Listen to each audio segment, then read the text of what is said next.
everybody, it is April and I am in my craft room, and today I am going to share with you 5 gifts that you can make just like that in case you're in need of some last minute gifts. Now, I am making this video during the holiday season, but these gifts are not specific to the holiday season. They can be used anytime during the year. They make great housewarming gifts, birthday gifts, wedding gifts, anniversary gifts, anything you can think of. And they're pretty quick. So let me go through these 5 things. Now, I've made videos about how to make them before, so some of the individual items I might go through pretty quickly, but I'm going to put links in the description below so that you can go back and watch the original video. But a couple of them, I might show you some new techniques or just maybe old techniques, but new things that you can use along with the gift. Yeah, it'll all make sense later. So let's start with gift number 1.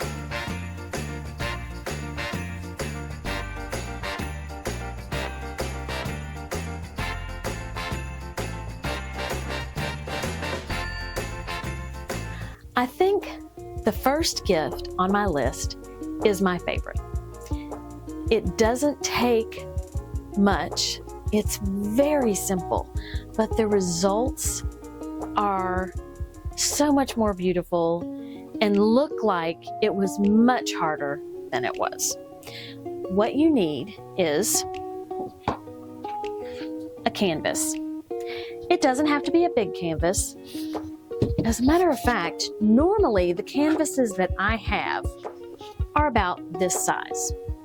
But my granddaughter and my great-niece, my niece's daughter, they like to grab the canvases out of my hiding place, which is, of course, nothing sacred in the craft room when you have grandkids and great nieces and all that. And they like to color on them. So right now, I don't have any little ones, so I have one that's about this big. But I digress. You need a canvas, you need Mod Podge, and you need some kind of fabric that you like, that would look good on a wall. I like panels. Now you may have some smaller panels that this would work with, but my very favorite is a really large panel. And after I explain to you what you do and how easy it is, then I will take you and show you my very favorite canvas that I've done. So you take your canvas and you take a piece of fabric like this. And what you do is you paint your canvas with the Mod Podge. Just take a regular paintbrush, well, depending on the size of your project, and then just another great gift. You don't make it yourself, but people will use it.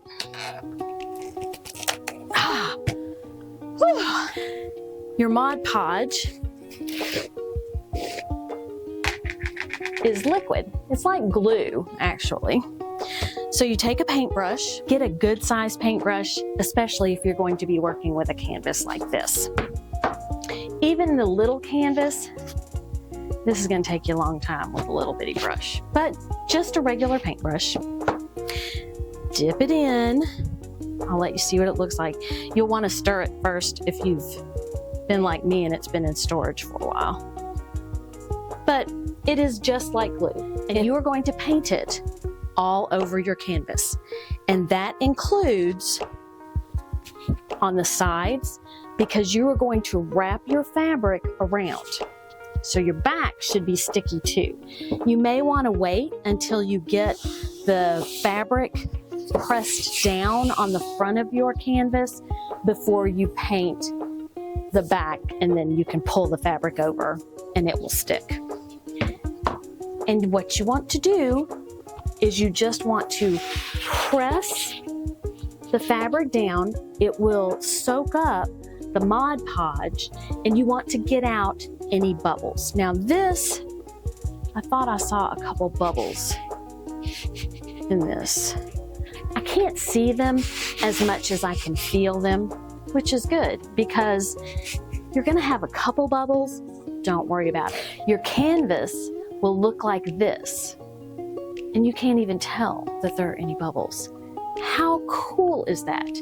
And then if you look, I've just put the fabric over the front all the way around to the back. And you can also staple your fabric. And the corners you wrap like a present. But go watch, of course, after you've watched this video, go watch the video on how to make art from fabric and canvas, and you will see exactly how to do it. In the video, I don't just tell you how to do it, you actually see the process as it happens. Okay, are you ready to see my very favorite? Come with me.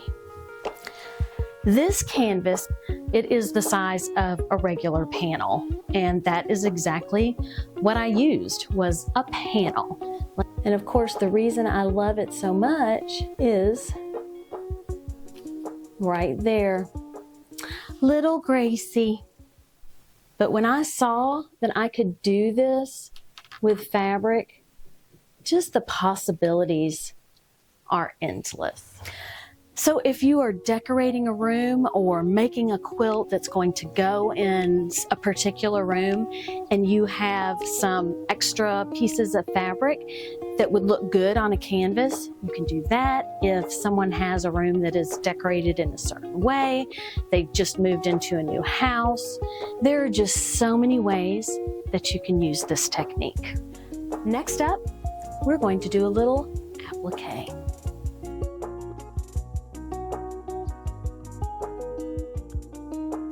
This next project, in the video that I did previously, I did raw edge applique. This is a little different, but similar. This is a t-shirt that I found at a quilter's day out. Nothing fancy, you know, it's just your regular garden variety cotton t-shirt, and it has a quilted state of Kentucky. Nothing hard, nothing terribly fancy, but just really cool, something unique that you can't find just anywhere. And you too can do this. So here I have just your garden variety brown t-shirt, and I have 2 of the state of Kentucky, and these are cut out of old quilts. Guess where I found the fabric to cut these out? The Paducah Quilt Show. They actually sold old quilt blocks that either, I guess, were pulled from a quilt that was falling apart or were from a quilt that never made it together. I don't even remember how much these were, but it seems like they were like $2 or $3 a piece, and it's both sides. You could use one side or the other to blanket stitch or raw edge applique onto a t-shirt. And states aren't the only thing you can do. Whatever it is you want. I've seen hearts, sewing machines, ponies. You can do anything you want. So what I'm going to show you is how I blanket stitch this state of Kentucky onto my brown t-shirt. The first thing I want to do is place the state of Kentucky on my shirt where I want it to sit. Don't go up too high, you want to come down a little bit, and then I am centering the state on the shirt. Then I want to pin it in place. Yeah, I said pin, I know. I am not normally a pinner, but in this particular case, I'm going to have to be. Now, if you were to just raw edge applique this, you just have to sew a stitch about 1/4 of an inch in, just a straight stitch, and that's it, because you want the edges to fray. I think raw edge applique is awesome. Now, my shirt, I don't want to sew the back of my shirt. So part of the fun of this project is just working through keeping your shirt straight. And you could put a stabilizer on this, but you know, what's the challenge in that? So I'm going to push this under my foot. And I'll start on what is essentially the straight part so that I can kind of, get in the motion of the blanket stitch. So I've adjusted both the distance from the edge to inside the state, and then also the distance between the stitches to be 3. So let's see how that looks.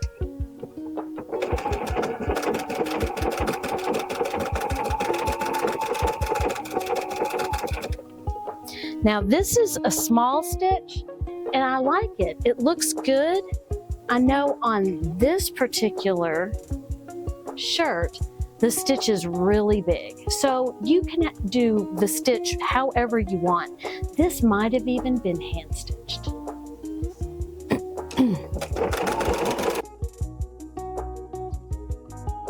Now we're getting ready to turn a corner. So again, I'm just gonna make sure everything is straight.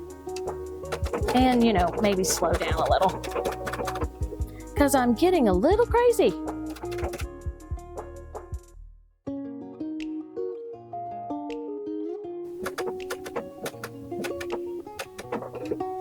All right. And don't let the pin stick you like I do every time. Every time. Now here, I'm gonna just move this pin down a little. Yeah, because I don't want to run over it.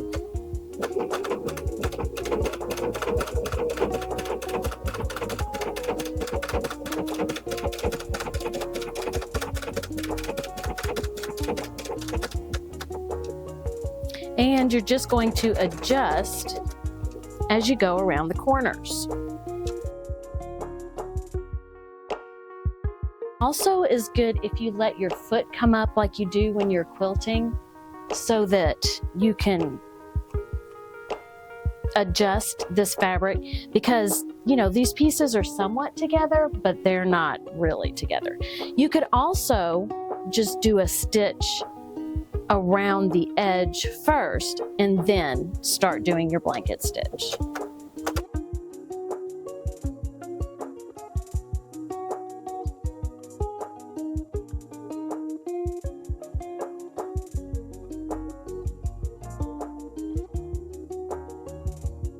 This is why I started on the straight part first.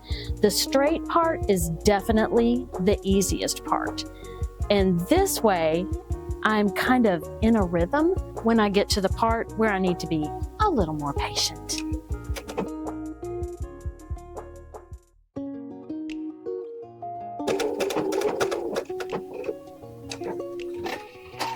And just like that, you have a t-shirt with the state of Kentucky on it. Of course, you are not limited to the state of Kentucky. I actually plan on giving my aunt a shirt with the state of Iowa on it, which is where she is from. Now, hopefully she's not watching my channel. She doesn't quilt, so I'm sure she's not. Oh, just one more thing. When I do quilting, I have leftover pieces. I don't remember how I came across this, but it's got quilting on it, so I know it's from my quilting. So if you do practice sandwiches, you can always use those to cut out images or even letters like KY and put them on shirts. Or even totes. All right, 2 down, 3 to go.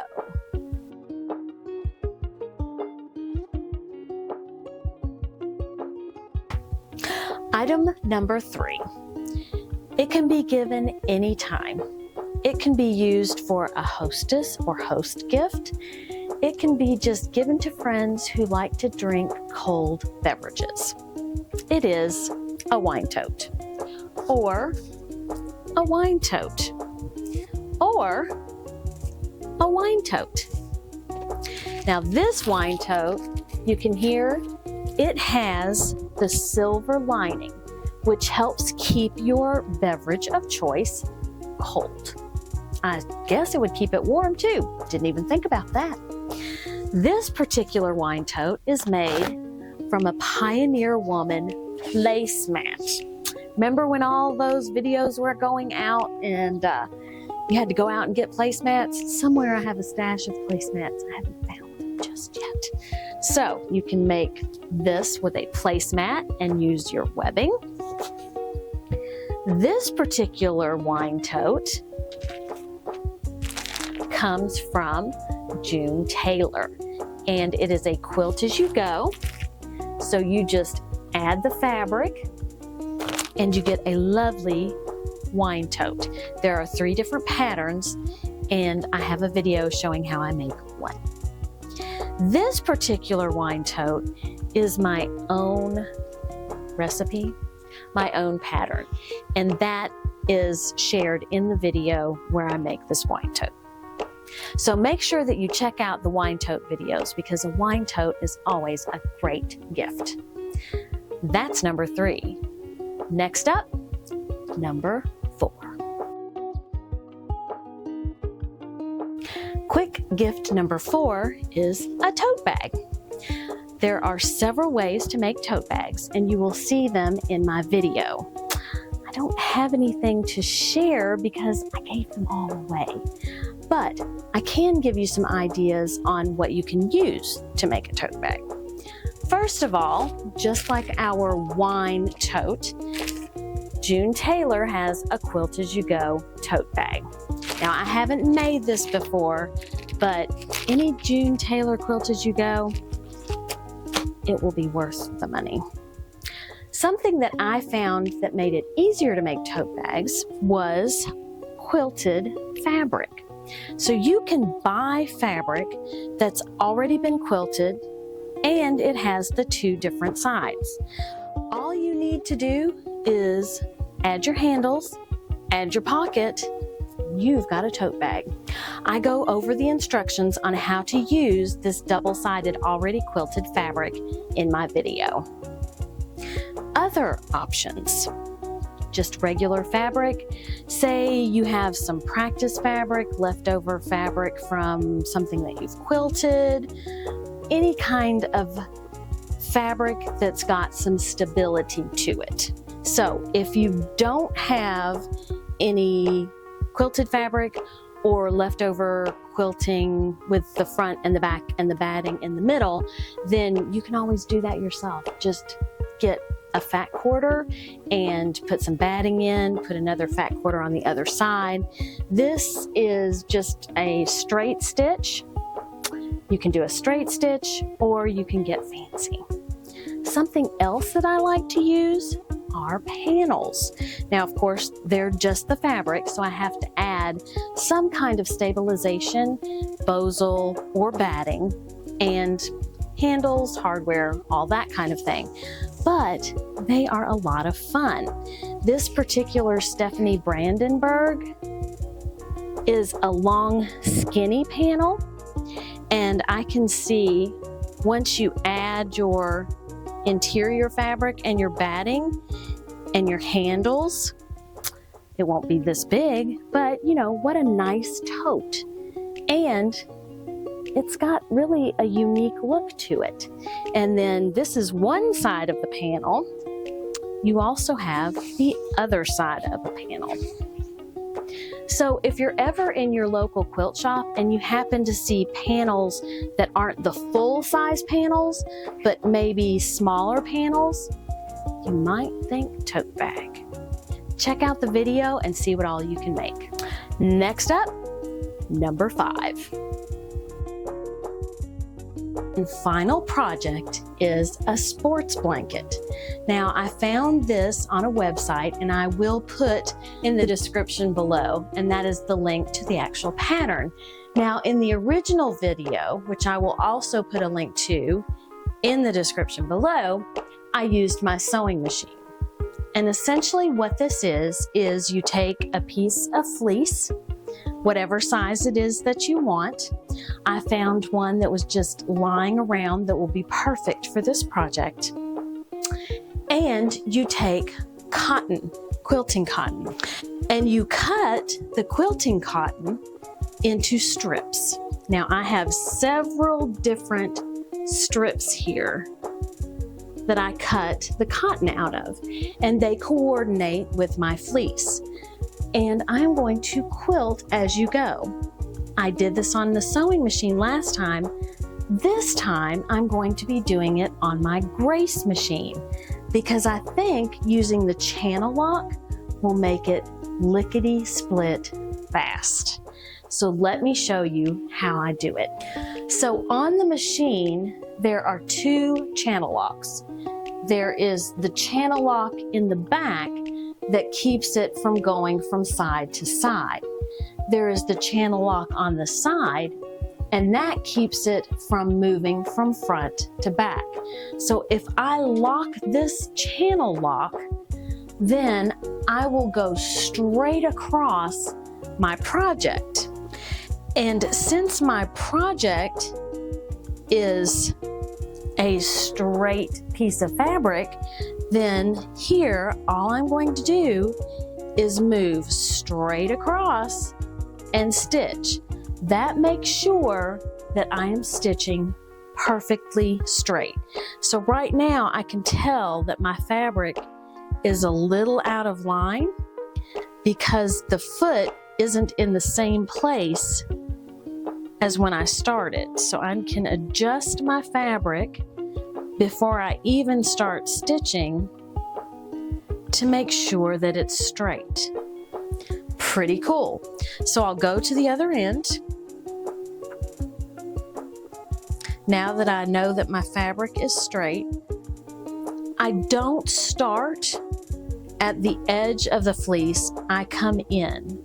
So once I get all my strips sewn on, my fleece from the back will fold over to the front and it will be the binding. Now, if you don't have a long arm, not a big deal. You'll just want to watch the original video and you'll see how I do it just as easily on a sewing machine. But I hadn't given my Grace any love lately, so I thought I could do this. All right. So I've needle up, needle down, pulled my thread up, and let's sew.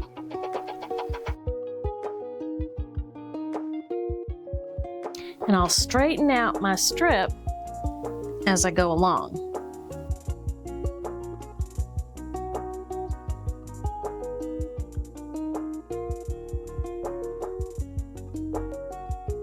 Now you might be thinking, well, April, what's that noise in the background? And that would be this. You also might be thinking, well, you can see your stitch line. Isn't that going to be a problem? No, because I'm going to be folding over this fleece once I trim it, and it will cover that stitch line. So now the next thing is to lay the next piece of fabric down for our quilt as you go. You can lay these strips in any order you want. When you go to look at the original pattern, you will notice they used the same strip, I think for the top 3 rows and maybe a little skinnier strip in between. I'm just using 6-inch strips, one after the other. That is the beauty of this project. You can design it however you would like. So now I'm going to place my next strip pretty side down because we're doing quilt as you go, and we want the next strip to fold back. And I'll show you what I mean. So my channel lock is in place, and now I need to stitch further down. So I can't move my machine because, you know, it's locked. So what I need to do is I need to undo the channel lock, move the machine where I need for it to be to sew the next seam. I can put my needle down, which will hold my machine in place, and then lock my channel lock. Now I can bring my needle up,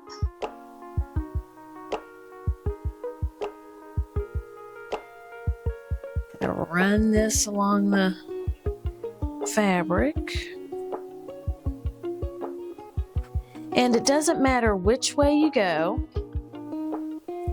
either way is fine.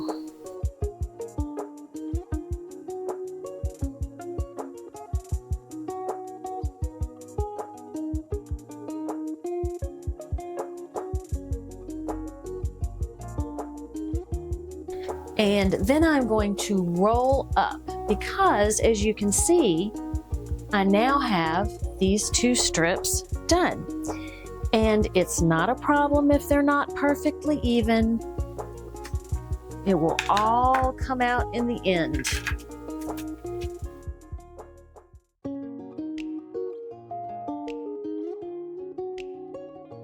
I will sew it on just like I did the second strip.